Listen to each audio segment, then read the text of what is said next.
La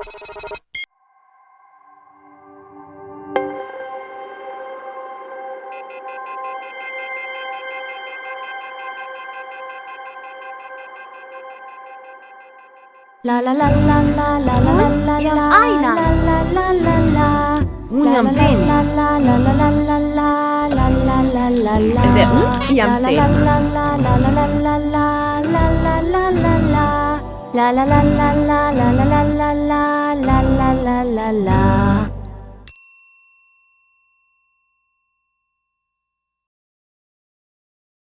Kush e mban mend se çfarë foli gjyshi në pjesën e kaluar?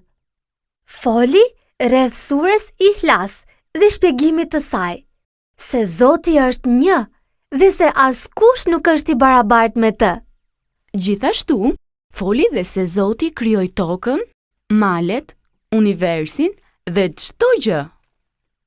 Ja, ta pyesim gjyshin se çfarë do të na tregoj sot. Me siguri ndonjë histori të bukur.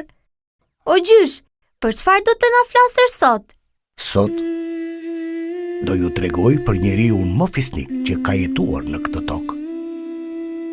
Njeriu më të urtë dhe më të mençur. Ai jetoi më tepër se 1400 vjet më parë. O gjysh, po kush është ky njeri i mençur? Ai ishte i dërguar i Zotit.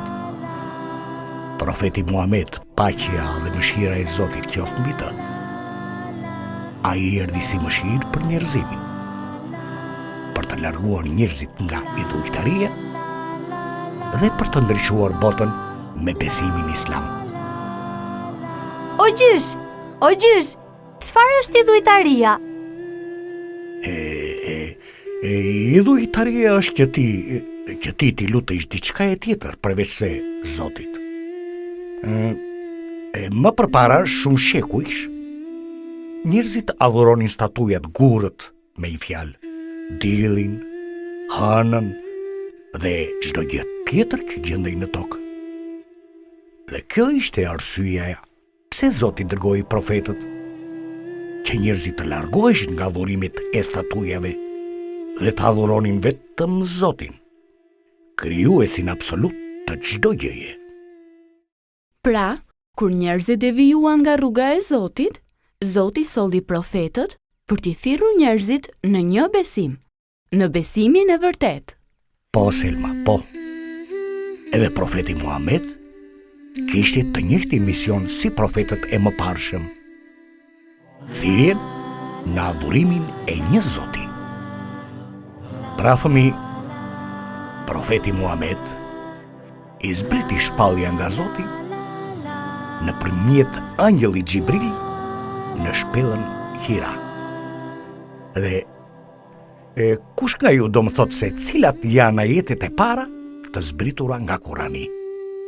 E di unë, ajetet e para janë: lexo me emrin e Zotit tënd, i cili krijoi çdo gjë. Krijoi njeriun për një gjaku të ngjizur. Lexo se Zoti yt është më bujari, ai që mësoi njeriun të shkruaj me pent. Ja mësoi njeriut atë që nuk e dinte. Bravo, Beni! Ajetet e para ishin ajetet e surës Alek. Dhe pas zbritjes së ajeteve të para, profeti Muhamet, paqja dhe mëshira e Zotit qoftë mbi të, shkoi në popullin e tij për t'i thirrur njerëzit në adhurimin e një Zoti të vetëm, dhe të largoheshin nga adhurimi i idhujve. Po në cilin vend ndodhen këto ngjarje? Këto ngjarje ndodhen në Gadishullin Arabik, në qytetin e Mekës. Po, fëmi, po.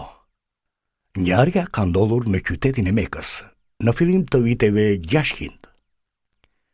Pas thirrjes që i bëri popullit të tij, atë e dëgjuan pak njerëz, dhe shumë të tjerë e përbuzën.